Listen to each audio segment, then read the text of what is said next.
உக்ரைனோட கர்ஸ்க் invasion எந்த அளவுக்கு பெரிய ஒரு பேசு பொருள் அது மாறுச்சு. அதுவும் இரண்டாம் உலக யுத்தத்துக்கு அப்புறமா ரஷ்யாவோட ஒரு பகுதியை ஆக்கிரமிக்கிறதுக்காக ஒரு நாடு உள்ள நுழைஞ்சு, அதுவும் வெஸ்டர்ன் கண்ட்ரிஸோட வெப்பன்ஸ், அவங்களோட சேலஞ்சர் பீரங்கிகள்ல இருந்து லெப்பர்ட் பீரங்கிகள் வரைக்கும் ரஷ்யாக்குள்ள போயிட்டு பல மாதங்கள் ரஷ்யாக்குள்ளே தங்கின ஒரு வரலாறு. ஆனா இதுக்கு ரொம்ப மூளையா செயல்பட்ட ஒரு நபரை ரஷ்யாவோட எஃப்எஸ்பி இப்போ தூக்கிட்டதா செய்தியானது வந்திருக்கு. ஆனா இதுக்கான கிளைம்ன்றதை அவங்க வைக்கல. ஏன்பா நாங்க தான் இதை பண்ணோம், நாங்க தான் இவர் இந்த மாதிரி பண்ணோன்ற எந்த விதமான கிளைமும் வரல. ஆனா கடந்த 2 நாட்களா, அதாவது இந்த ஒரு இன்சிடென்ட்டையும் சேர்த்து உக்ரைனுக்கு ரொம்ப விசுவாசமா இருக்கக்கூடிய 2 முக்கியமான அதிகாரிகளை அவங்க இழந்திருக்காங்க. அதுவும் ஒரே பேட்டர்ன்ல. இதுதான் இந்த இடத்துல அதிகமான சந்தேகத்தை உருவாக்கிட்டு இருக்கு. அண்ட் அது மட்டும் இல்லாம உக்ரைன் கிட்ட இருந்து ஒரு ரெக்வஸ்ட் ஆனது ரஷ்யாவுக்கு போயிருக்கு. நீங்க இந்த யுத்தம் நடந்துட்டு இருக்குல்ல, அதை 4 மாகாணத்தோட நிறுத்திக்கலாம், அதை தவிர்த்து மற்ற எந்த பகுதிகளிலும் நம்ம பெருசா மோதலை தொடர வேண்டாம்னு சொல்லி ஒரு ரெக்வஸ்ட் ஆனது கொடுக்கப்பட்டிருக்கு. கேட்கறதுக்கு எவ்வளோ நகைச்சுவையாக இருக்குது. ஆனால் இப்படி ஒரு சம்பவம் நடந்திருக்கு, அதை ரஷ்யா சார்பில் ரிஜெக்டும் பண்ணியிருக்காங்க. ஸோ நிறைய செய்திகள் இன்னைக்கு பதிவில் பார்க்கறதுக்காக காத்துட்ருக்கு. வாங்க வீடியோக்குள்ளே போயிடலாம். நான் உங்கள் ஆர்கே தம்பிக்ஷன், டிபி ட்ரெண்டிங்ஸ்.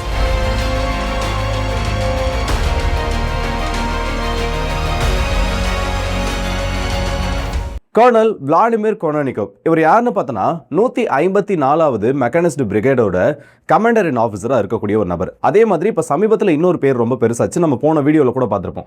அவர் யாருன்னு பார்த்தோன்னா மிலிட்டரி இன்டெலிஜென்ஸ் யூனிட்டோட கர்னல் ரஸ்டம் ஃபக்ரேவ் அவர்கள். இந்த 2 நபர்களும் இப்போ இறந்திருக்கிறது உறுதியாயிருக்கு. இந்த 2 நபர்களுக்கும் இருக்கக்கூடிய ஒரு மிகப்பெரிய ஒரு தொடர்பு என்னன்னா, இந்த சம்பவங்கள் எப்போ எக்ஸாக்டாக நடந்ததுன்ற டேட்டை யாரும் மென்ஷன் பண்ணல. ஆனால் மாறா இப்போ இந்த செய்திகள் வெளியில் வந்துட்டு இருக்கு. இந்த ஃபக்ரேவ்னு சொல்லக்கூடிய அந்த ஒரு நபர் மே மாதம் இறந்தது உறுதிப்படுத்தப்பட்டிருக்கு.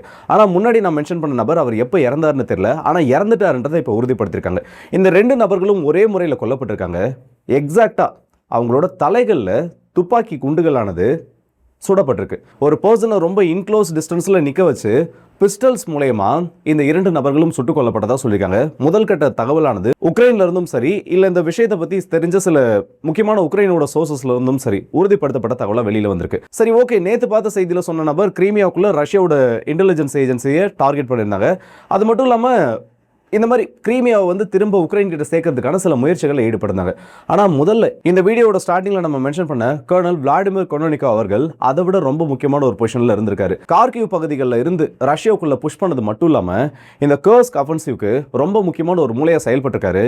எந்தெந்த பொசிஷன்ஸ்ல ஃபார்வர்டு பொசிஷன்ஸை இவங்க ஹோல்ட் பண்ணணும், உக்ரைனுக்கான ரீசப்ளை ரூட்ஸை நிர்வகிக்கிறது, ரஷ்யாவுக்கு எதிரான அந்த அஃபென்சிவ் தாக்குதல் நடத்துறது, கர்ஸ்க் நியூக்ளியர் பவர் பிளான்ட் வரைக்கும் போகிறதுக்கான ஒரு திட்டம் வரைக்கும் இவரால் தீட்டப்பட்டிருக்கு. இந்த கர்ஸ்க் இன்வேஷன் ஆனது இனிஷியல் ஸ்டேஜஸ்ல மிகப்பெரிய அளவு சக்சஸ் அடைஞ்சது.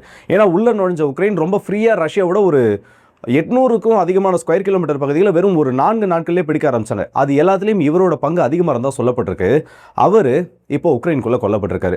ஆனால் இதுக்கு எஃப்எஸ்பியோ ரஷ்யாவோ எந்த விதமான கிளைமையும் எடுத்துக்கல, நாங்கள் தான் இதை பண்ணோன்றதை எடுத்துக்கல. ஆனால் ஒரே பேட்டர்னை பார்க்குறப்போ இதை யார் பண்ணியிருப்பாங்கன்ற செய்தி வெளியில் ரொம்ப வேகமாக பரவ ஆரம்பிச்சிருச்சு. இப்போ ரஷ்யாவோட அந்த ரிப்பீட்டடான பேட்டர்னை நீங்கள் பார்த்தீங்கன்னா உக்ரைனுக்குள்ள சைபர் அட்டாக்ஸும் தொடர்ந்து நடக்க ஆரம்பிக்குது. ஸோ ஒரு பக்கம் உளவாளிகளோட நடமாட்டம் அதிகரிக்குது, அதோட விளைவுகளும் வெளியில் தெரிய ஆரம்பிக்குது. இன்னொரு பக்கம் சைபர் அட்டாக்கும், ஆன்லைன் முழுக்க அந்த சைபர் அட்டாக்கும் உக்ரைனுக்கு எதிராக பெருசாக பண்ணப்பட்டு இருக்கு. So Russia on the field பண்ணக்கூடிய சம்பவத்தை விட ஆஃப் த ஃபீல்டு இப்போ நிறைய விஷயங்களை யோசிக்க ஆரம்பிச்சிருக்காங்க. அதோட ஒரு சின்ன வெளிப்பாடாக இது மாற ஆரம்பிச்சு. அடுத்து வர செய்தி ரொம்ப முக்கியமானது. ஏன்னா போன செய்தியில் ரஷ்யா பண்ணாங்களா என்னன்னு தெரியாத ஒரு கிளைமை தான் நம்ம பேசிட்டு இருந்தோம். ஆனால் இப்போ இருக்கக்கூடியது ரஷ்யா அடுத்தது பிளான் பண்ற ஒரு விதத்தை காமிக்குது. ஏன்னா இப்ப சண்டை நடந்துட்டு இருக்கக்கூடிய முக்கியமான மாகாணங்கள் டான்பாஸ், ஜாப்ரோசியா உள்ளடக்கிய அந்த மாகாணங்கள்ல நம்ம பிரச்சனைன்றதை குறைச்சிக்கலாம். அது மட்டும் இல்லாம இப்ப ரஷ்யா அடுத்தது ஒரு குறிப்பிட்ட ஒரு பகுதியை தாக்க ஆரம்பிச்சிருக்காங்க. இது என்னன்னு பார்த்தோன்னா செர்னிவ் பகுதி.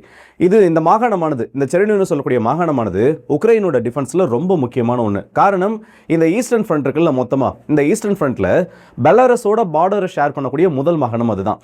இப்ப ரஷ்யாவோட இந்த லேண்ட் காரிடர் கிரீமியாவில் இருந்து இந்த பக்கம் கார்கிவ் வரைக்கும் ஒரு லேண்ட் காரிடர் உருவாக்கி வச்சிருக்காங்க. கார்கிவ்க்கு அடுத்தபடியா சுமிக்கு அப்படியே டாப் ரீஜன்ல பார்த்தா இந்த செர்னிவ் ஆனது இருக்கு.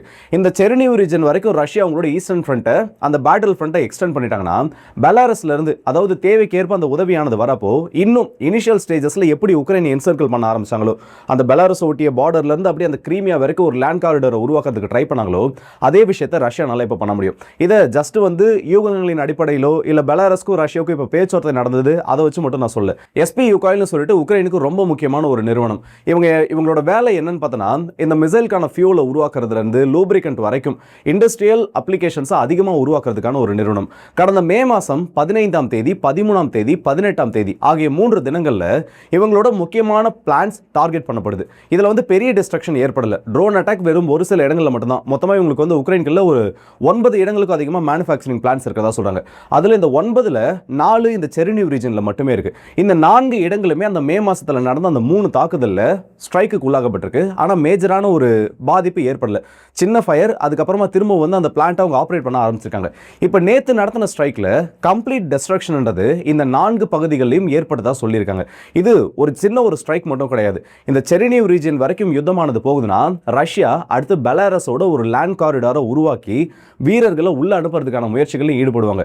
ஏன்னா முக்கியமான டிஃபென்ஸ் ஸ்ட்ரக்சர்ஸ் ஆனது இந்த பேட்டில் நடக்கக்கூடிய பகுதிகளிலே முன்கூட்டி அழிக்கப்பட்டுரும். அப்படி அழிக்கப்படுறது அடுத்து வரக்கூடிய யுத்தத்தில் ரஷ்யாவுக்கு ஒரு அனுகூலமான ஒரு விஷயமா மாறும். ஏன்னா அந்த உக்ரைனால் ஆக்சஸ் பண்ண முடியாதுன்றப்போ இன்னும் ரொம்ப வேகமாக ரஷ்ய படைகள் முன்னேற முடியும்ன்றதும் அவங்களோட ரொம்ப பெரிய ஒரு திட்டமாக இருந்துட்டு இருக்கு.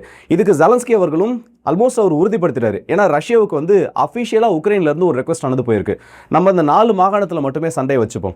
இதை தவிர்த்து வந்து மற்ற பகுதிகளில் நம்ம எந்த விதமான தாக்குதலையும் நடத்த வேண்டாம். அதே மாதிரி நாங்களும் வந்து மாஸ்கோக்குள்ள தாக்குதல் நடத்த மாட்டோம், ரஷ்யாவோட பகுதிக்குள்ள தாக்குதல் நடத்த மாட்டோம்னு ஒரு ப்ரப்போசல் ஆனது வந்திருக்கு. இதை விளாடிமிர் புதின் அவர்களே உறுதிப்படுத்தியிருக்காரு. ஆனால் கீவை பாதுகாக்க வேண்டியது எங்களோட வேலை கிடையாது. எங்களோட அப்ஜெக்டிவ் எதுக்காக நாங்கள் உள்ளே வந்தோமோ அதை கண்டிப்பாக நாங்கள் பண்ணியே தீர்வோம். அது இந்த மாகாணம் தான் இருக்கணும், இல்லை இதை நீங்கள் சூஸ் பண்ணுங்க, அதை பண்ண வேண்டாம்னு சொல்லுங்கன்னு சொல்லி அந்த உரிமையானது யாருக்கும் இல்லைன்னு அதை ரிஜெக்ட் பண்ணவும் செஞ்சுருக்காங்க. இதை ரஷ்யாவோட அதிபரே கன்ஃபார்ம் பண்ணியிருக்காரு. இது எப்படி தெரியுமா இருக்குது? வடிவேலோட ஒரு முக்கியமான ஒரு நகைச்சுவை காட்சி ஒன்றும், அதாவது எங்கே வேணால் அடிச்சுக்க, ஆனால் முகத்தை மட்டும் டிஸ்டர்ப் பண்ணிடாத, ஏன்னா கிளாமர் குறைஞ்சிடும்ன்ற மாதிரி.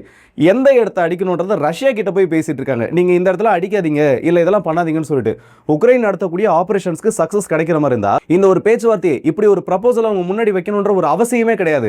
ஆனால் அதையும் மீறி உக்ரைன் வச்சிருக்காங்க. இதுதான் பேட்டில் ஃபீல்டில் நடக்குது. இப்பயும் வந்து நான் சொல்கிறேன், வெஸ்டர்ன் ப்ரோபகண்டா நல்லாவே வேலை செய்யுது. ரஷ்யாவுக்கும் இழப்புகள் ஏற்படுது. இன்னைக்கு ஒரே நாளில் வந்து 2 முக்கியமான கிராமங்களை உக்ரைன் கிட்ட இழந்திருக்காங்க. அதோட டீடைல்ஸ்லாம் நான் ஒன்றா சொல்கிறேன். அதுக்கு முன்னாடி இந்த ஒரு சின்ன போஸ்ட்டை பார்த்துருவாங்க. எப்படி இந்த வெஸ்டர்ன் ப்ரோபகண்டா வேலை செய்துன்றதை இதை விட தெளிவாக காமிக்க முடியாது. ஏன்னா புதின் அவர்கள் வந்து தொடர்ந்து உக்ரைன் வந்து மாஸ்கோ அழைச்சிருக்கிறதுனால வேற வழி இல்லை, நம்ம ஓகே சரண்டர் ஆயிடலாம், இந்த யுத்தத்தை நிறுத்திடலாம், உடனடியாக நீங்கள் வந்து கம்யூனிகேஷனை எனேபிள் பண்ணுங்கன்னு சொல்லிட்டு. ஆனால் நேற்று மனுஷன் அவரோட அந்த பார்ட்டி மீட்டிங்கில் அவ்வளோ பெரிய விஷயங்களை பேசியிருக்காரு. இன்னைக்கு டைரக்டாக அட்மிட் பண்ணுறாரு, உக்ரைன் வந்து மாஸ்கோவை எதுக்கு ஸ்ட்ரைக் பண்ணுறாங்கன்றது தெரியும். வெஸ்டர்ன் பார்ட்னர்ஸோட எந்தெந்த கோஆர்டினேட்ஸ் அவங்களுக்கு கொடுக்கப்படுது, எதனால மாஸ்கோ ரீஜன் அவங்க தொடர்ந்து தாக்குறாங்க, இந்த பேட்டர்ன் எல்லாமே எங்களுக்கு தெரியும். இது எல்லாமே வந்து ரஷ்யர்களை உடைக்கிறதுக்கான ஒரு முயற்சி. அவங்க நம்மளை தாக்குனாங்கன்னா நம்ம கிட்ட இருந்து என்ன ஒரு ரெஸ்பான்ஸ் வரும்ன்றது அவங்களுக்கும் நல்லா தெரியும். நம்ம மக்களை, ரஷ்யாவில் இருக்கக்கூடிய மக்களை, மாஸ்கோ பகுதியில் இருக்கக்கூடிய மக்களை அரசுக்கு எதிராக திருப்பணுன்றதுக்காக திரும்ப திரும்ப இதே பேட்டர்னை அவங்க ஃபாலோ பண்ணுறாங்க. இதில் 90% வெஸ்டர்ன் கண்ட்ரிஸோட இன்வால்மெண்ட் இருக்கு. அந்த டார்கெட்ஸை சூஸ் பண்ணுறதுலேருந்து எல்லாமே அந்த 10% அந்த லான்ச் பேடாக உக்ரைனை பயன்படுத்துறதுக்காக மட்டும்தான் ஒரு விஷயத்தை ரொம்ப தெளிவாக சொல்லியிருக்காரு. ஆனால் இந்த அளவுக்கு அந்த ஒரு அமைதி இல்லை அந்த டெம்பர்னஸ்ன்றது யார்கிட்டையுமே இருக்காது. இப்போ ரஷ்யாவோட அதிபர் இருக்கக்கூடிய இடத்துல வேற யாராச்சும் ஒருத்தர் இருந்தாங்க, இப்போ நீங்களும் நானும் இருக்கோம், இல்லை அமெரிக்காவோட அதிபர் ட்ரம்ப் அவர்கள் அந்த இடத்துல இருந்திருந்தாங்கன்னா இந்த மாதிரி ஒரு ஸ்டேட்மெண்ட் ஆனது வந்திருக்காது. ஆனால் அப்படி இருக்கப்பவும் உக்ரைன் இதுக்காக தான் இதை பண்ணிட்டு இருக்காங்க, அடுத்தது அவங்க என்ன பண்ணுவாங்க தெரியும், அதுக்கு நாங்கள் என்ன பதில் கொடுப்போன்றது அவங்களுக்கு தெரியும். அப்படி இருந்தும் உக்ரைனியர்களை பற்றி கவலைப்படாம வெஸ்டர்ன் முதலாளிகளோட அந்த ஒரு நோக்கத்துக்காக மட்டுமே இந்த தாக்குதல் நடத்தப்படுன்றத ரொம்ப தெளிவாக சொல்றாரு. இந்த அளவுக்குலாம் வந்து யாராலையுமே பேச முடியாது. இது வந்து கொஞ்சம் ஹைப் பண்ணுற மாதிரி இருக்கலாம். சீரியஸாக சொல்கிறேன், இந்த பொசிஷனில் வேற யாராச்சும் ஒரு தலைவர்கள் இருக்காங்க, வேற ஏதாச்சும் ஒரு நபர்கள் இருக்காங்கன்னா கண்டிப்பாக என்னத்துக்கு அவங்களோட ரியாக்ஷன்றதே வேற மாதிரி இருக்கும். இப்போ அந்த 2 கிராமத்தை பற்றி சொல்கிறேன். உக்ரைனுக்கு கடந்த 24 மணி நேரத்தில் உண்மையிலே 2 முக்கியமான வெற்றி கிடைச்சிருக்கு. ஒன்று என்னன்னு பார்த்தோன்னா, இவான்விகான்னு சொல்லக்கூடிய முக்கியமான ஒரு கிராமத்தை கைப்பற்றினது. இது நோவோபாலிகா டைரக்ஷனில் இருக்கு, நிப்ரோபெட்ரோவ்ஸ்க் மாகாணத்தில். இதோட ஒட்டுமொத்த சதுர கிலோமீட்டர் எந்த அளவுக்கு பார்த்தோன்னா ஒரு 8 சதுர கிலோமீட்டருக்கும் அதிகம். பாப்புலேஷன் ஆனது ஒரு 1400க்கும் அதிகமான உக்ரைனியர்கள் அந்த இடத்துல வசிட்டு இருக்காங்க. அதே மாதிரி டொனெட்ஸ்க் ஓப்லாஸ்ட்ல ஜெல்னிஹைன்னு சொல்லக்கூடிய ஒரு முக்கியமான ஒரு சின்ன ஒரு கிராமம். இதோட ஒட்டுமொத்த சதுர பரப்பளவு எவ்வளோன்னு பார்த்தோன்னா ஒரு 2.25 ஸ்கொயர் கிலோமீட்டருக்கு அதிகம். இதையும் கைப்பற்றிருக்காங்க. இதோட அளவு வேணா கம்மியாக இருக்கலாம், ஆனால் ரஷ்யா இந்த அளவுக்கு, அதாவது எவ்வளோ நாள் இது ஹோல்ட் பண்ணியிருந்தாங்கன்னு பார்த்தோன்னா கடைசி ஒரு 5 மாசமா இந்த இடத்துல பேட்டில் நடந்திருக்கு.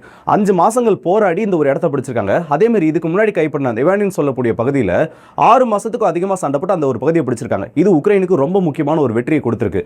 ஆனால் பேரலாக பார்த்தோன்னா ரஷ்யா கான்ஸ்டன்டைனிக்காவை நோக்கி அவங்களோட கிரிப்பை அதிகப்படுத்த ஆரம்பிச்சிருக்காங்க. கிட்டத்தட்ட 90% அந்த நகரம் என்னோட கைகளுக்கு வந்துருச்சுன்றதையும் சொல்லியிருக்காங்க. நல்லா கவனிச்சு பார்த்தீங்கன்னா, இப்போ சிம்பிளாக சொல்கிறேன், கான்ஸ்டன்டைனிக்கா இந்த இடத்துல இருக்குன்னா இப்போ உக்ரைன் கேப்சர் பண்ண 2 பகுதிகளுமே அப்படியே அதுக்கு நேர் கீழே இருந்துட்டு இருக்கு. இப்போ இந்த பகுதிகளை உக்ரைன் பிடிக்கிறப்போ ரஷ்யா அவங்களோட ட்ரூப்ஸை எந்த பக்கம் டைரக்டாக தள்ளுறாங்கன்றது தெரியும். நேற்று வரைக்கும் 70% வரைக்கும் தான் இந்த பகுதி எங்களோட கண்ட்ரோலில் இருந்ததுன்னு அறிவிச்ச ரஷ்யா இந்த 2 கிராமங்களை இழக்கிறதுக்கு முன்னாடி அந்த பகுதியை நோக்கி அவங்களோட ட்ரூப்ஸை வேகமாக தள்ள ஆரம்பிச்சிருக்காங்க. இதில் அவங்களுக்கு வெற்றியும் கிடைக்க ஆரம்பிச்சிருக்கு. இந்த ஒரு நகரம் மட்டும் விழுந்துருச்சுன்னா டான்பாஸோட அந்த ஒட்டுமொத்த ஃப்ரண்ட் லைனுமே உக்ரைன் எந்த அளவுக்கு டிஃபென்ஸை உருவாக்கி வச்சிருக்காங்களோ அது எல்லாமே கொலாப்ஸ் ஆகிடும். ஏன்னா முக்கியமான லாஜிஸ்டிக் ரூட்ஸில் இருந்து அவங்க உருவாக்கி வச்சிருக்கக்கூடிய அந்த டிஃபென்ஸ் ஸ்ட்ரக்சர்ஸ் எல்லாமே இந்த ஒரு ரூட்டை பேஸ் பண்ணி தான் இருக்குது. ஸோ வரப்போகிற நாட்களில் இந்த பேட்டில் இன்னும் தீவிரமடைய போகுது. அதுவும் இந்த நகரம் 90% வந்துருச்சுன்றாங்க. இன்னும் எத்தனை நாட்கள் அது 100% வரும்ன்றது தெரியல. அதை பிடிக்கிறது அவ்வளோ சாதாரணமானது கிடையாது. இன்னைக்கு காலையிலேருந்து நடந்திருக்க அந்த ஸ்ட்ரைக்கில் மட்டுமே ஒரு பிளாட்டனுக்கும் அதிகமான வீரர்கள் அந்த இடத்துல இறந்துருக்கதா சொல்லியிருக்காங்க. 4 ஆர்மர்டு வெஹிக்கிள்ஸ், அந்த வீரர்களோட எண்ணிக்கை பார்த்தோன்னா அட்லீஸ்ட் ஒரு 30லேருந்து 50 வரைக்கும் இருக்கலான்றதையும் சொல்லியிருக்காங்க. ஹெவி ட்ரோன் ஸ்ட்ரைக்ஸ் ஆனது நடந்துட்டு இருக்கு. ரஷ்யாவோட FPV ட்ரோன்ஸ் பேக்கப்பில் பார்த்தோன்னா ரஷ்யாவோட ஆர்ட்லரி யூனிட் ஸ்ட்ரைக் பண்ணுறது, இதில் ரொம்ப பெரிய ஒரு பாதிப்பை கொடுக்குறதே ரஷ்யாவோட FAB சீரியஸில் இருக்கக்கூடிய பாம்ஸ் தான். இதெல்லாம் வந்து ஒவ்வொரு நாளும் அந்த பகுதியை ரொம்ப மோசமாக தாக்கிட்டு இருக்கு. யுத்த காலத்தில் ரஷ்யா கொஞ்சம் கொஞ்சமாக முன்னேற ஆரம்பிச்சிருக்காங்க. உக்ரைனுக்கு வெற்றிகள் கிடைக்குது, நான் இல்லைன்னு மறுக்கவே மாட்டேன். ஆனால் அவங்களுக்கு கிடைக்கக்கூடிய வெற்றி இந்த அளவுக்கு இருக்குன்னா அவங்களுக்கு ஏற்படக்கூடிய இழப்புகள் இந்த அளவுக்கு ரொம்ப பெருசாக போயிட்டு இருக்கு. நீங்கள் எந்த ஒரு டேட்டா வேணா எடுத்து பாருங்க, உக்ரைன் எந்த அளவுக்கு அவங்க ஒரு பொசிஷனை ஹோல்ட் பண்ணி வச்சிருக்காங்களோ அதை கொஞ்சம் கொஞ்சமாக இழக்க ஆரம்பிச்சிருக்காங்க. இந்த டான்பாஸ் மட்டும் கையை விட்டு போயிடுச்சு, இந்த கான்ஸ்டன்டைனிகா பகுதியானது மொத்தமாக கைவிட்டு போயிடுச்சுன்னா உக்ரைன் அந்த இடத்துல டிஃபெண்ட் பண்ணுறதுக்கு எதுவுமே கிடையாது. இது இந்த 2 நகரத்தை அவங்க இழந்துட்டாங்க, அதனால மட்டுமே அந்த ஃபார்வர்டில் புஷ் பண்ணி போயிருக்காங்கன்னு நான் சொல்ல. இன்னொரு நகரம் அந்த 90% பிடிக்கிறதுக்கு முன்னாடி இன்னொரு சிறிய நகரத்தையும் ரஷ்யா பிடிச்சிருக்காங்க. இது எந்த இடத்துல இருக்குன்னு பார்த்தோன்னா அதே டொனட்ஸ்க் ரீஜனில் ஈஸ்டர்ன் உக்ரைனில் பஹடார்விகான்னு சொல்லக்கூடிய ஒரு பகுதி. இது 2த்துக்கும் நடுவில் இருக்கக்கூடியது. உக்ரைன் கேப்சர் பண்ணதுக்கும் ரஷ்யா ஃபார்வர்டில் புஷ் பண்ணதுக்கும் நடுவில் இருக்கக்கூடிய ஒரு பகுதி. இது நீங்கள் தெளிவாக இந்த ரூட்டை பார்த்தீங்கன்னாலே தெரியும். ஒரு இடத்துல இருந்து வாங்குறப்போ அதுக்கு ஆப்போசிட்ல இருக்கக்கூடிய பகுதிகளை எந்த சைடு அவங்க போறாங்களோ அந்த பகுதியை டேக் ஓவர் பண்றாங்க. இப்போ என்சர்க்கிள் பண்றப்போ மொத்தமா சுத்தி வளைக்கிறப்போ இந்த ஒரு இடத்தை உக்ரைனால எந்த அளவுக்கு ஹோல்ட் பண்ண முடியும்ன்றதுன்னு தெரியல. ஸோ இதெல்லாம் வந்து கடந்த ஒரு 12 மணி நேரத்தில் யுத்த காலத்தில் நடந்திருக்கக்கூடிய அந்த ஒரு மாற்றங்கள் தான். ஸோ முக்கியமான பல தகவல்களை இந்த ஒரு வீடியோவில் சொல்லியிருக்கேன். இந்த வீடியோ உங்களுக்கு பிடிச்சிருந்தனா மறக்காம கமெண்ட் செக்ஷனில் சொல்லுங்க. உங்களோட ஃப்ரெண்ட்ஸ் அண்ட் ஃபேமிலிக்கு இதை ஷேர் பண்ணுங்க. ரஷ்யாவோட உளவுத்துறை சில சம்பவங்கள் பண்ணதா செய்திகள் வந்திருக்கு. அதான் அதுக்கான கிளைம் தான் அவங்க எடுக்கல. இதை பற்றி உங்களோட கருத்துக்களை மறக்காம கமெண்ட் செக்ஷனில் சொல்லுங்க. அண்ட் புதின் அவர்கள் இருக்க மாதிரி எந்த ஒரு அதிபரும் அமைதியாக இருப்பாங்களா இல்லை அதை அட்மிட் பண்ணுவாங்களான்றது எனக்கு தெரியல. அதை பற்றி உங்களோட கருத்துக்களையும் கமெண்ட்ஸில் சொல்லுங்க. ஸோ அடுத்த வீடியோ சந்திப்போம். அதுவும் இந்த உங்கள் RK.